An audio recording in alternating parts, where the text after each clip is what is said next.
नमस्कार, आप देख रहे हैं एबीपी न्यूज। आपके साथ मैं अखिलेश आनंद हूं। दी इनसाइड स्टोरी की शुरुआत करेंगे अभी की सबसे बड़ी खबर के साथ। अनंतनाग में एनकाउंटर पर बहुत बड़ी खबर है। एनकाउंटर में सेना के कर्नल और मेजर शहीद हो गए। बहुत ही दुखद खबर आ रही है। जम्मू कश्मीर पुलिस के एक डीएसपी भी शहीद हो गए हैं। अभी इलाके में सेना का सर्च ऑपरेशन जारी है और अभी तक की सूचना के मुताबिक 3 आतंकियों के छिपे होने की आशंका है। लेकिन बहुत बड़ा नुकसान, बहुत ही दुखद खबर। अनंतनाग एनकाउंटर से जुड़ी हुई सूचना जो हमें मिल रही है, सेना के कर्नल और मेजर शहीद हो गए। यही नहीं, जम्मू कश्मीर पुलिस के एक डीएसपी की भी जान चली गई है। इस एनकाउंटर में सेना के कर्नल और मेजर की भी जान चली गई।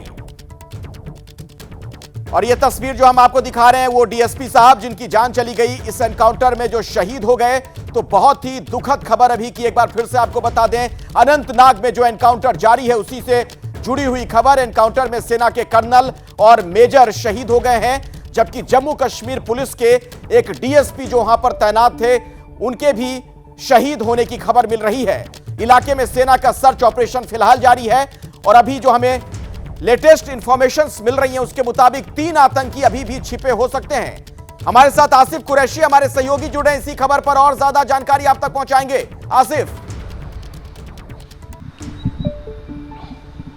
अखिलेश, देखिए ये ऑपरेशन अभी भी जारी है। सुरक्षा बलों को जो जानकारी कल शाम को मिली थी कि अनंतनाग के कुकरनाग के गडोल गांव के पास के जंगलों में कुछ मिलिटेंट छुपे हुए हैं जिनकी संख्या 3 से 4 बताई गई थी, जिसके बाद तकरीबन 1 बजे सुरक्षा बलों का एक संयुक्त ऑपरेशन यहां पे शुरू किया गया, जिसमें जम्मू कश्मीर पुलिस, सीआरपीएफ और सेना की 19 राष्ट्रीय राइफल्स के जवान थे। और तकरीबन 2 घंटे की चढ़ाई इस पहाड़ी पर जहां पे ये मिलिटेंट्स के छुपे होने की खबर थी, तो जब ये तकरीबन 2 किलोमीटर की ऊंचाई पे पहुंचे थे तो छुपे हुए मिलिटेंट्स ने घात लगाकर सुरक्षा बलों पर हमला कर दिया। जवाबी कार्रवाई भी हुई, लेकिन चूंकि जो मिलिटेंट्स थे वो ऊंचाई पर थे और इसीलिए वो ज़्यादा जो है निशाना बना सके जो सुरक्षा बल ऊपर की तरफ आ रहे थे। तो इस हमले में सुरक्षा बलों के 5 जवान जो है वो जख्मी हुए थे, जिनमें एक कर्नल, एक मेजर और एक जम्मू कश्मीर पुलिस के डीएसपी, जबकि 2 अन्य जवान भी जो बड़ी थे अपने अफसरों के साथ थे वो भी इसमें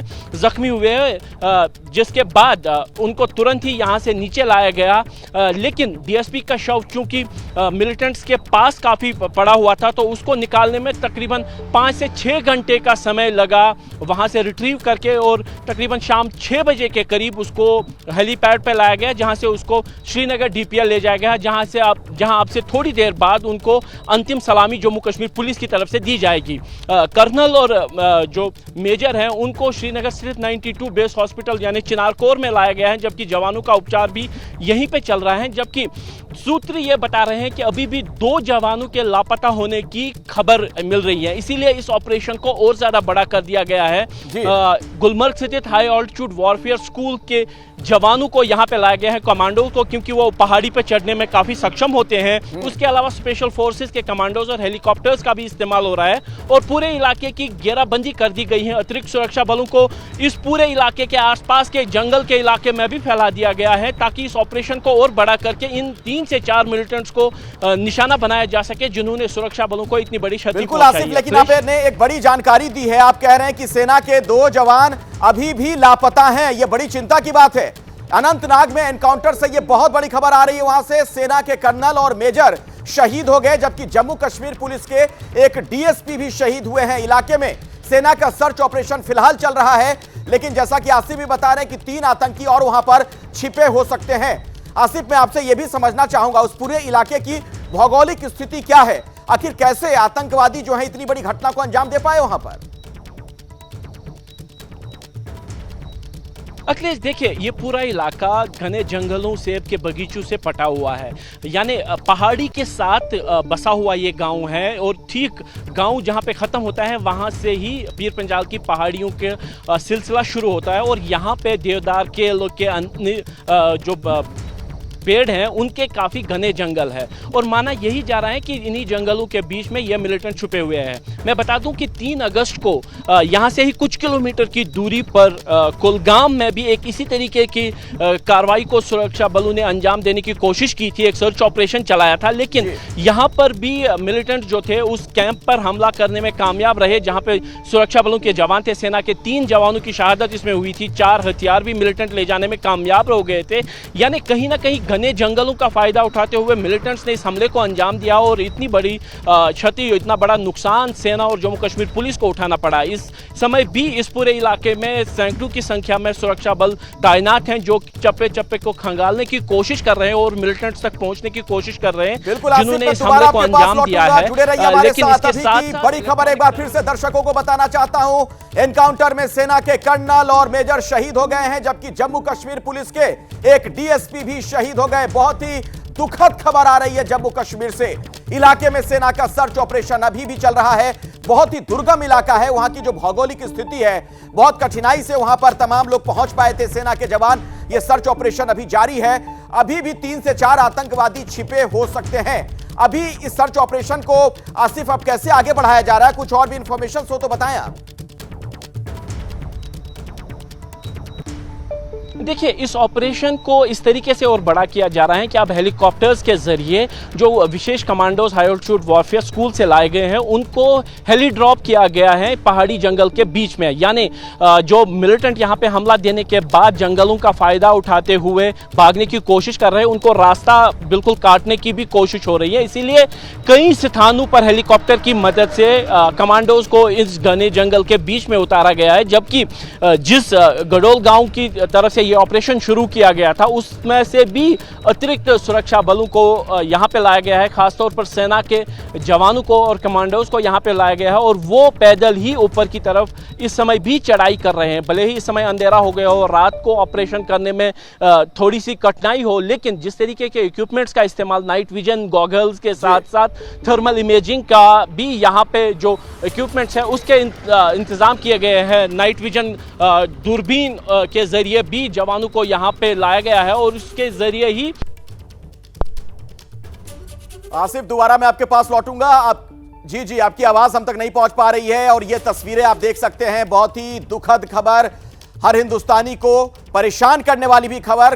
कर्नल और मेजर सेना के शहीद हो गए, उनकी तस्वीर भी हम आपको दिखा रहे हैं। और दूसरी तरफ जम्मू कश्मीर के वो डीएसपी, उनकी भी जान चली गई है। अनंतनाग में एनकाउंटर अभी भी जारी है, सर्च ऑपरेशन जारी है। 3 से 4 आतंकवादी छिपे हो सकते हैं जिनकी तलाश के लिए अभी भी वहां पर सघन छापेमारी लगातार जारी है। हमारे साथ हमारे डिफेंस एडिटर आशीष भी जुड़ चुके हैं। आशीष, और क्या जानकारी आपको मिल पा रही है, कुछ और पता चल पाया है इस एनकाउंटर को लेकर? जी बिल्कुल, जो इंडियन आर्मी की तरफ से एक ऑफिशियल सोर्सेस से हमें पता चल पाया है कि शुरुआत में ही जब एनकाउंटर शुरू हुआ था तब ये 3 सीनियर ऑफिसर्स, जनरली हम नहीं देखते हैं कि कर्नल रैंक के ऑफिसर और डीएसपी रैंक के जम्मू कश्मीर पुलिस के ऑफिसर्स किसी भी तरह के एनकाउंटर में सामने वो फ्रंट फुट होते हैं, क्योंकि उनका जो रोल एंड रिस्पॉन्सिबिलिटी होता है वो डिफरेंट नेचर का होता है। लेकिन इस केस में कर्नल और डीएसपी दोनों ही जब एनकाउंटर शुरू हुआ था उसके शुरुआती फेज में ही वो आगे आ गए थे और इसीलिए जो इनिशियल टकराव हुआ आतंकवादियों और साथ ही साथ जो सुरक्षा बल है, इंडियन आर्मी और जम्मू कश्मीर पुलिस और साथ ही साथ पैरामिलिट्री, उनके बीच में जो टकराव हुआ उसमें शुरुआती क्षणों में ही इंडियन आर्मी के कर्नल, मेजर और साथ ही साथ डीएसपी, ये तीनों एक ही साथ में लाइन ऑफ फायर में आ गए। लेकिन मैं आपको बता दूं कि जो ऑपरेशन है जनरली हम नहीं देखते हैं कि पोस्ट सनसेट के बाद में अगर कोई एक्स्ट्रा ऑर्डिनरी सर्कमस्टांसेस नहीं हो, जैसा कि आज के केस में दिखाई दे रहा है, जो कि एक्स्ट्रा ऑर्डिनरी सर्कमस्टांसेस हैं, तब पोस्ट सनसेट सूर्यास्त के बाद में ऑपरेशन को होल्ड किया जाता है, उस पूरे एरिया को घेर लिया जाता है, ताकि जब कल सुबह सूर्य की पहली किरण के साथ में जब सर्च एंड कोम्बिंग ऑपरेशन जिसे कहते हैं उसे रिज्यूम किया जाए, तब तक वो आतंकवादी उस घेरे को छोड़ के ना जा पाए। लेकिन इस केस में क्योंकि एरिया काफ़ी बड़ा है और साथ ही साथ जो टेरेन है वो काफ़ी जंगलों और पहाड़ों वाला है। ऐसे में जो स्पेशल फोर्सेस के जो यूनिट्स हैं उसे डिप्लॉय की गई है। हम डिटेल में नहीं जाएंगे क्योंकि ऑपरेशन अभी भी लाइव है, कौन सी फोर्सेस हैं और कौन सी यूनिट्स हैं और कितने नंबर में है, लेकिन ये एक एक्स्ट्राऑर्डिनरी ऑपरेशन सर्टनली दिख रहा है और इसीलिए स्पेशल फोर्सेस को भी यहाँ पर डिप्लॉय कर दिया गया है इंडियन आर्मी की तरफ से। आरआर जो राष्ट्रीय राइफल्स है वो हमेशा से ही फ्रंट लाइन पे रहती है एज पर एज जो आतंकवादियों के साथ में मुठभेड़ वाली बात हो। लेकिन दर्शकों को एक और बात बता दूं कि अगर मेरी मेमोरी करेक्ट है तो पिछले 2.5 से 3 सालों में इस तरह के एनकाउंटर में पहली बार ऐसा हुआ। बीच में आपको रोक रहा हूं, हमारे साथ निर्मल सिंह जी इस बीच जुड़ चुके हैं, पूर्व डिप्टी सीएम जम्मू कश्मीर के। निर्मल सिंह जी, आप लोगों को क्या पता चल पा रहा है इस एनकाउंटर को लेकर, कुछ और जानकारी मिल पाई है? देखिए, सबसे पहले तो मैं जो शहीद हुए हैं कर्नल मनप्रीत सिंह और जो डीएसपी हैं हुमायूं भट्ट और एक मेजर साहब है जो शहीद हुए हैं, उनको मैं अपनी श्रद्धांजलि भेंट करता हूं। ये देखिए, ये जो गरिल्ला वारफेयर में जो इस प्रकार की बात कर रहे हैं, ये टेररिस्ट जो हैं टारगेट क्लिक करते थे और ये छुपे हुए थे, जिसके ऊपर जो है उनको जो है कॉर्डन करके उनको एलिमिनेट करने की जो कोशिश हो रही है, उसमें जो है क्योंकि वो डिफेंस में थे, इसलिए हमारे जो फोर्सेस हैं उनको कॉर्डन करके उनके ऊपर जो है वो कोशिश उसमें थे, उस प्रयास में थे, उसमें इस प्रकार के जो है ये नुकसान हुआ है। लेकिन ये लोग हैं जल्दी मारे जाएंगे और जितने भी हैं टेररिस्ट हैं उनको मार दिया जाएगा, ये तो बिल्कुल स्पष्ट है। वो घिरे हुए हैं और ये बताता है कि देखिए डीएसपी हुमायूं भट्ट जो है वो ही is the son of the soil, Kashmiri नौजवान पुलिस के, तो ये बताता है कि आज कश्मीर के नौजवान भी जो है पुलिस में हैं या सिविलियन हैं जो इसकी प्रकार की जानकारी देते हैं। इसी कारण से जो है टेररिज्म की जो है जो पाकिस्तानी टेररिज्म है उसकी जो है कमर तोड़ी जा रही है। तो आने वाले वक्त में देखेंगे कि ये जो है डेस्परेट हैं, डेस्परेशन में इस प्रकार के जो ऑपरेशन कर रहे हैं। चलिए, धन्यवाद हमारे साथ जुड़ने के लिए आपका। लेकिन बहुत ही दुखद खबर है, जिस तरीके से एनकाउंटर में सेना के कर्नल और मेजर तक शहीद हो गए हैं। जम्मू कश्मीर पुलिस के एक डीएसपी की भी जान चली गई, वो भी शहीद हो गए। आशीष, एक बात ऐसी लग रही है, अगर आप पूरी घटना पर अगर नजर डालें, ऐसा लग रहा है कि ये दहशतगर्द हैं, जो आतंकी हैं, कहीं ऐसी जगह से हमला कर रहे थे जहां से ये सारा मूवमेंट देख पा रहे थे, ये एडवांटेज उनके पास था, तभी इस तरीके से इतना बड़ा नुकसान पहुंचा दिया उन्होंने। बिल्कुल, लेकिन देखिए ये आइडेंटिफाई कर पाना कि एक वहां पर कर्नल रैंक के ऑफिसर को गोली लगेगी या फिर मेजर रैंक के ऑफिसर को लगेगी या फिर किसी जवान को लगेगी, ये आइडेंटिफाई करना बहुत मुश्किल होता है। इसीलिए कई बार इस तरह के जब इंसिडेंट्स होते हैं तो डिपेंड करता है कि कौन किस समय पर कहां पर है। कर्नल रैंक यानी कि कमांडिंग ऑफिसर जो 19 आरआर के हैं वो लीड कर रहे थे और ये एक एक्सीडेंट के तौर पर भी देख सकते हैं। जनरली हम नहीं देखते हैं कि कर्नल रैंक के ऑफिसर लीड करें। ये एक वो जो बात होती है ना कि आतंकवादियों ने कोई स्पेसिफिकली कर्नल रैंक को ऑफिसर को टारगेट करके किया होगा, इस तरह से चांसेस बहुत कम है। लेकिन ये ज़रूर बताऊं मैं कि पूरे के पूरे G20 के दौरान जो कुछ आतंकवादियों की गतिविधियां हो रही थी उसे काफ़ी समय तक कंट्रोल में रखा गया था और उसकी फ्रस्ट्रेशन है ये आतंकवादियों की तरफ से, विशेष तौर पर पाकिस्तान की तरफ से। आप सही कह रहे हैं कि ये बौखलाहट है दहशतगर्दों की, आतंकवादियों की, उनका फ्रस्ट्रेशन है, जिस तरीके से उनके फन को कुचला जा रहा है। यही एक बड़ी वजह है कि अब इस तरीके से निकलकर आकर वो हमले करते हैं, टारगेट किलिंग करते हैं। घटनास्थल से आसिफ कुरैशी की एक रिपोर्ट दर्शकों को दिखा देते हैं। खतरनाक ऑपरेशन में सुरक्षा बलों को भारी नुकसान उठाना पड़ा है। एक कर्नल, एक मेजर और जम्मू कश्मीर पुलिस के एक डीएसपी की इसमें मृत्यु हो गई है, जबकि 2 अन्य जवान भी घायल हैं, जिनका उस समय श्रीनगर के 92 बेस हॉस्पिटल में उपचार चल रहा है। दोनों जवानों की हालत भी गंभीर बताई जा रही है, जबकि 2 जवानों के लापता होने की भी अब खबर आ रही है। ऑपरेशन को और ज्यादा सख्त कर दिया गया है और अतिरिक्त कमांडोज इस जगह पे बुलाए गए हैं। मेरे पीछे वो पहाड़ियां हैं जो रात के अंधेरे में तो दिख नहीं रही है, लेकिन इसके बीच में सैकड़ों की संख्या में सुरक्षा बलों के जवान इस समय फैले हुए हैं और उन मिलिटेंट्स को तलाश कर रहे हैं जिन्होंने इस हमले को अंजाम दिया। सुरक्षा बलों को जो जानकारी मिली थी उसके आधार पर यह ऑपरेशन शुरू किया गया था, लेकिन कुलगाम में हुए हमले की बिल्कुल छाप इस हमले में भी देखी जा सकती है कि जिस तरीके से सुरक्षा बलों को निशाना बनाकर टारगेट किया गया और खासतौर पर अफसरों को निशाना बनाकर टारगेट किया गया, वो कहीं ना कहीं ये दर्शाता है कि हाईली ट्रेन्ड मिलिटेंट्स का एक ग्रुप इस पूरे क्षेत्र में फैला हुआ है जो सुरक्षा बलों को इतना ज्यादा नुकसान पहुंचा रहा है। तो आसिफ कुरैशी की रिपोर्ट आपने देखी। कुलगाम में जैसा हुआ था बिल्कुल उसी पैटर्न पर अनंतनाग में भी दहशतगर्दों ने इस घटना को अंजाम दिया है। एनकाउंटर में सेना के कर्नल और मेजर शहीद हो गए। जम्मू कश्मीर पुलिस के एक डीएसपी की भी जान चली गई, वो भी शहीद हो गए हैं। आपको मैं बता दूं कि इलाके में सेना का सर्च ऑपरेशन अभी भी चल रहा है, क्योंकि आशंका इस बात की है कि 3 से 4 आतंकवादी छिपे हो सकते हैं। और जनरल वीके सिंह ने इस पर जो ट्वीट करके अपनी बात रखी है, भारतीय सेना के सेना मेडल से सम्मानित कर्नल मनप्रीत सिंह कश्मीर के अनंतनाग में आतंकवादियों से लड़ते हुए वीरगति को प्राप्त हो गए। इस दुखद खबर से देश स्तब्ध है। वाकई में जिस तरीके से इन लोगों की जान चली गई, इससे हर कोई दुखी है, परेशान है। शहीद कर्नल मनप्रीत सिंह को लेकर देखिए क्या बातें लिखी हैं जनरल वीके सिंह ने। उनके परिजनों को इस कठिन समय में संबल प्रदान करने की प्रार्थना करता हूं। लेकिन कई सवाल भी हैं कि आखिर इतनी बड़ी घटना कैसे हो गई, ये आतंकवादी आखिर कैसे इतनी बड़ी घटना को अंजाम देने में सफल हो गए। वहां पर ये उनका दुस्साहस आप देखिए, जिस तरीके से उन्होंने इस घटना को अंजाम दिया है।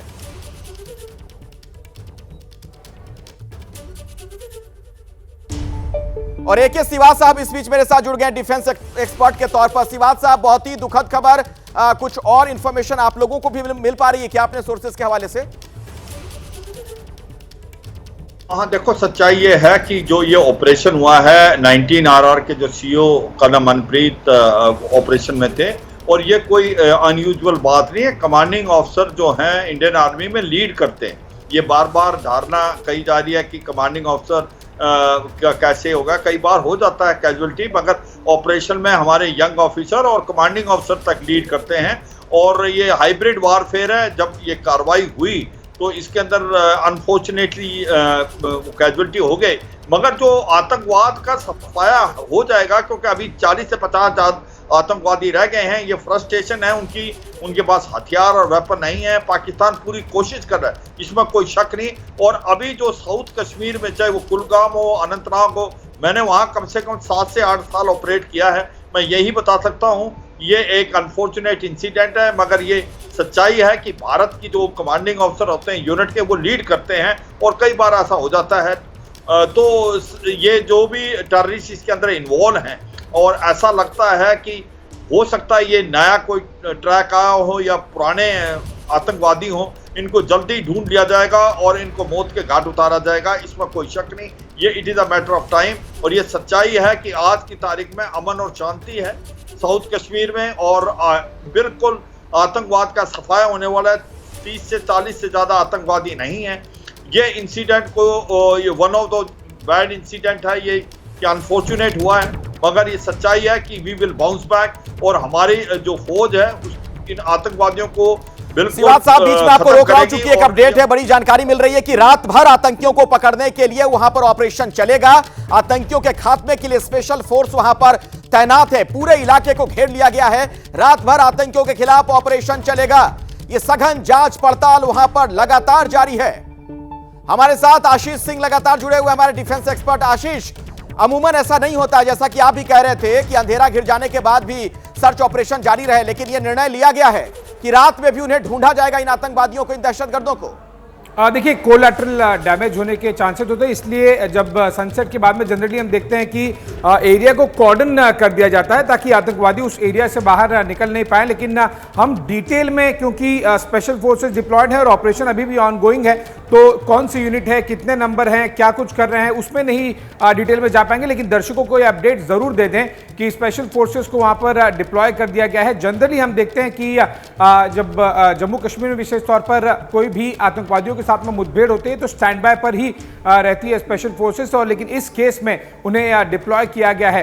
एज आई मेंशन कि डिटेल में नहीं जाना होगा, क्योंकि हम सुबह तक का कम से कम इंतजार करेंगे। 3 से 4 आतंकवादियों के छुपे होने की बात बताई जा रही है, और साथ ही साथ जो उनके हैंडलर हैं, जो ओवरग्राउंड वर्कर्स हैं, उन्हें भी किस तरह से जल्द ट्रेस करके पकड़ा जाए, इसको लेकर भी ऑपरेशन लॉन्च कर दिया गया है। देखिए, इस तरह से जब एक कमांडिंग ऑफिसर हमारे KIA हो जाएं, वो वीर गति को प्राप्त हो जाएं, मेजर हो जाएं, या फिर कोई जवान भी हो जाए, तो उस यूनिट में काफ़ी ज़्यादा गुस्सा होता है। वो जनरली यूनिट तो वेट नहीं करते कि हम सुबह तक या फिर बहुत सारी चीज़ें फॉल इन लाइन हो या फिर वेल इन प्लेस हो तभी उसे रिज्यूम किया जाए। वो जल्द से जल्द इन आतंकवादियों को ढूंढकर न्यूट्रलाइज करने की कोशिश करती है और उसके लिए बेस्ट फुट फॉरवर्ड जिसे कहते हैं वो डिप्लॉय किया जा रहा है। और स्पेशल फोर्सेस के साथ साथ जो ऑन ग्राउंड रूटीन टीम्स होती हैं आरआर की बाकी यूनिट्स भी वो भी डिप्लॉय कर दी गई। अखिलेश, मेरे साथ major general retired Sanjay Meston साहब भी डिफेंस एक्सपर्ट के तौर पर मौजूद हैं। संजय जी, एक बात साफ नजर आ रही है, ऐसा लगता है कि ये दहशतगर्द जो भी थे, आतंकवादी बहुत ही ट्रेंड थे और बिल्कुल सुनियोजित तरीके से उन्होंने इस घटना को अंजाम दिया है। हाँ बिल्कुल, देखिए आतंकवाद तो जाहिर है वो ट्रेंड होता ही है, वो कोई मकसद और मुद्दा से आता है और उसको अच्छी ट्रेनिंग दी जाती है उस पर और इन्फिल्ट्रेशन वगैरह करके और उसको टारगेट भी दिया जाता है। हमारे लिए दुखद की बात है कि एक हमारे बहादुर कर्नल जो सेना मेडल भी उनको सम्मानित किया हुआ है, कर्नल मनप्रीत सिंह, वो अभी हमारे बीच में नहीं रहे, लेकिन भारतीय सेना के हाईएस्ट ट्रेडिशंस के मुताबिक उन्होंने देश के लिए अपनी जान निछावर कर दी है। उनके साथ एक मेजर साहब भी हैं और एक डीएसपी भी हैं। तो पहली बात यह साफ दिखाता है कि पुलिस और भारतीय सेना का तालमेल बहुत अच्छा है। दूसरा, ये जो ऑपरेशन है ये हमेशा इंडियन आर्मी की सबसे बड़ी गर्व वाली बात यह है कि हमारे जितने ऑपरेशंस होते हैं उसको आगे से बटालियन कमांडर्स और यंग ऑफिसर्स लीड करते हैं। तो इसमें बहादुरी की यही बात है, क्योंकि कई बार कमांडिंग ऑफिसर स्थिति में वहां पर ग्राउंड में होते हुए वो सिचुएशन को कंट्रोल में रहते हैं और वो फिर ऑपरेशंस को लॉन्च करते हैं। यही हमारी इंडियन आर्मी की एक खूबी है, किसी भी वर्ल्ड में ये मैंने नहीं देखा है। हमारे यंग ऑफिसर्स के और जवानों के बीच अगर आप कैजुअलिटी देखिएगा तो रेशियो बहुत हाई होता है। और चाहे कारगिल युद्ध भी आप देखिए, तो जहां तक ये शायद एक रिपोर्टर ने बोला रात को ऑपरेशन नहीं होंगे, ऐसा कुछ नहीं है। देखिए रात को बेसिकली अगर बिल्ट अप एरिया है, क्योंकि बिल्ट अप एरिया में कैजुअलिटीज होने की हमारी ज्यादा संभावना होती है, तो ऑपरेशंस कंटिन्यूस रहेंगे। लेकिन वो इलाका टेरेन को देखते हुए कॉर्डन सर्च पक्का लगेगा और नैरो करते रहेंगे, जिससे आतंकवाद कहीं से भी निकल नहीं पाए, क्योंकि हमारे पास कई एडवांटेजेस हैं। हमारे पास सबसे बढ़िया वेपन्स हैं, नाइट विजन डिवाइसेस हैं और यूएवीज हैं, छोटे मोटे वो जो माइक्रो लाइट यूएवीज हैं, सब कुछ है। मैं दोबारा आपके पास लौटूंगा, आप हमारे साथ जुड़े रहें। हमारे साथ वैद्य साहब इस वक्त जुड़ गए हैं। एसपी वैद्य साहब, आप जम्मू कश्मीर पुलिस के सबसे आला अधिकारी रहे हैं, डीजीपी रहे हैं। सर, आप लोगों के पास क्या इंफॉर्मेशन और है इस एनकाउंटर को लेकर? कुछ और भी जानकारी मिल पा रही है क्या? देखिए, जो इंफॉर्मेशन है वो इनिशियल रिपोर्ट्स यही हैं कि हम ये जो बहुत बड़ा सेटबैक हुआ है कर्नल मनप्रीत का और जो मेजर हैं और हमारे डीएसपी हैं, ये जो जे.एंड.के पुलिस के डिप्टी एसपी हैं, ये हमारा एक कुलीग हैं गुलाम हसन भट्ट, आईजी रिटायर्ड, उनके इकलौते बेटे थे और जिनको आज शहादत हो गई। और देश और हम सब मिलकर नमन करते हैं इन तीनों बहादुरों को। ये दिखाता है कि ये तीनों फ्रंट से लीड कर रहे थे। ऐसा नहीं है कि कांस्टेबल को और सिपाहियों को आगे भेजते हैं, लेकिन इससे ये भी पता चलता है कि ये टेररिस्ट कहीं घात लगा के बैठे थे और उसका फायदा उठाकर इन्होंने किया है। लेकिन भारत की फौज और भारत के जे.एंड.के की पुलिस और भारत की सिक्योरिटी फोर्सेस बहुत जल्दी इनको ट्रैक डाउन करेंगे और इनको अभी इनका सफाया किया जाएगा। लेकिन रात के वक्त बहुत एहतियात की जरूरत है। और जैसे अभी आर्मी के अफसर बोल रहे थे कि हमारे पास नाइट विजन डिवाइसेस भी हैं, हमारे पास और बहुत सारी चीजें हैं जिसका इस्तेमाल इस वक्त होना चाहिए, लेकिन और कैजुअलिटी नहीं होनी चाहिए। मैं दोबारा बोल रहा हूँ कि ये सारे एहतियात किए जाएं ताकि और कैजुअलिटी सफर ना किया जाए। पर ये टेररिस्ट कहीं नहीं जा सकते, इनको ट्रैक डाउन किया जाएगा और बहुत जल्दी न्यूट्रलाइज किया जाएगा। बिल्कुल एसपी वैद्य साहब, जिनकी जान गई, जो शहीद हुए, जिन्होंने सर्वोच्च बलिदान दिया है, पूरा देश उनको सलाम करता है। लेकिन मैं आपसे थोड़ा ये भी समझना चाहूंगा, चूंकि आप वहां पुलिस में लंबे वक्त तक रहे हैं, ये पूरा इलाका जो है इसकी क्या भौगोलिक स्थिति है? क्या सघन जंगल वगैरह है ये जो आतंकवादी वहां पर छिपे बैठे हैं? बिल्कुल जंगल और पहाड़ी इलाका है, कुकरनाग का इलाका। आपको याद होगा अगर आप कश्मीर गए हैं, जब आप जवाहर टनल क्रॉस करते थे, अगर कभी गए हुए हैं जवाहर टनल, या जो आपके दर्शक गए हुए हैं, जवाहर टनल क्रॉस करते ही आप जैसे ही वैली में अंदर जाते हो तो राइट की तरफ ये सारा इलाका पूरा जंगल से भरा हुआ और पहाड़ी इलाका है, और टेररिस्टों को काफी एडवांटेज यहाँ मिलता है छुपने का, और ये बड़ा डिफिकल्ट एरिया है, तो इसमें उसका फायदा लेकर इन्होंने ये घात लगाया। जी धन्यवाद एसपी वैद साहब हमारे साथ जुड़ने के लिए। लेकिन major general retired AK Shivaji के पास अब मैं जाना चाहूंगा इस सवाल के साथ। सर, एक चीज है यहां पर, आतंकवादियों का जिस तरीके से खात्मा हो रहा है, समूल नाश कह लीजिए उनका, अब लग रहा है कि वो बौखलाए हुए हैं, बिलबिला रहे हैं, और शायद यही वजह कि इस तरह की घटनाओं को वो अंजाम दे रहे हैं। हाँ बिल्कुल, देखो सच्चाई यह है कि अब आतंकवाद अपने लास्ट पेज पे है। वो कहते हैं जब दीवा बूझने से पहले छपका पाता है, तो वो सिचुएशन है। ये एक हाइब्रिड वारफेयर है। हाँ, ये सच है कि एक छोटा सेटबैक है, मगर ऑपरेशन में ऐसा हो जाता है। मगर ये भी बात हमें देखनी चाहिए कि देखो कि हमारे जो कमांडिंग ऑफिसर हैं 19 RR के, वो लीड कर रहे थे, उनके साथ मेजर साहब थे, और जैसे वैद साहब ने बताया DSP साहब उनके साथ थे। एक बहुत बड़ा कोऑर्डिनेशन था आर्मी और जो अपने कश्मीर पुलिस का। मगर ये सच्चाई है कि जब ये आतंकवादी हैं, ये सच्चाई है, वेल ट्रेंड होके आते हैं, और टेरेन की उनको भी आइडिया है, वो घात लगा के हैं, कई बार सेटबैक हो जाता है। मगर ये सच्चाई इनको ट्रैक किया जाएगा, और मुझे भी लगता है रात के टाइम में इसको क्वार्टर में रखा जाएगा, और फिर दिन के अंदर फिर सर्च ऑपरेशन स्टार्ट होगा। और हमारे पास सब कुछ है, जैसे जनरल साहब भी बता रहे थे, हमारे पास काबिलियत भी है, क्षमता भी है, इरादे भी मजबूत हैं, और ये जल्दी ही इनको ट्रैक कर लिया जाएगा। और जो ओवरग्राउंड वर्कर जो इसके अंदर मदद करे, तो उनको भी ट्रैक किया जाएगा। मगर ये सच्चाई है कि ये एक इनिशियल फेज में कई बार सेटबैक हो जाते हैं। बिल्कुल सेटबैक तो है। बहुत बहुत शुक्रिया आप तमाम मेहमानों का हमारे साथ जुड़ने के लिए। चूंकि वक्त इतना ही है, लेकिन जाहिर तौर पर जो घटना घटी है बहुत दुखद है, सेटबैक, जैसा कि शिवाज साहब भी कह रहे थे। जैसे ही कुछ और खबर आएगी, कुछ अपडेट होगा इस घटना को लेकर, हम आप तक पहुंचाएंगे। एक छोटा सा ब्रेक, आप देखते रहिए ABP न्यूज।